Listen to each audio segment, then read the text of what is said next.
কাছে, যেটা দেখার জন্য আসলে মানুষ উপরে ওঠার চেয়ে বেশি মানুষ নিচে দাঁড়িয়ে থাকে। কারণ এটা এমন একটা ভয়ঙ্কর খেলনা, এখানে না চড়তে পারে বাচ্চারা, না চড়তে পারে বয়স্করা, এখানে মিডিয়াম বয়সী যারা আছে তারাই চড়তে পারে। বাট আমার এখানে ওঠার মতো এখনও এরকম সাহস হয়নি।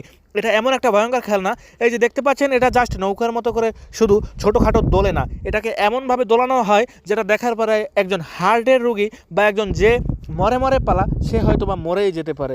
ব্যাস বিশ্বাস করেন, এখানে ওঠার মতো সাহস আমার এখন পর্যন্ত হয় না যে এটাতে উঠে আমি একটা বা দুটো এই ঘুরানি দেবে, এরকম সাহস এখন পর্যন্ত আমার হয়নি।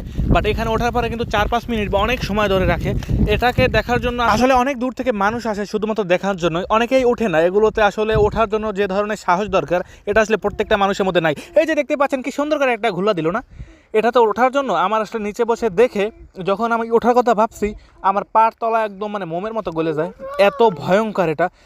এটাকে শুধুমাত্র সিট বেল্ট দিয়ে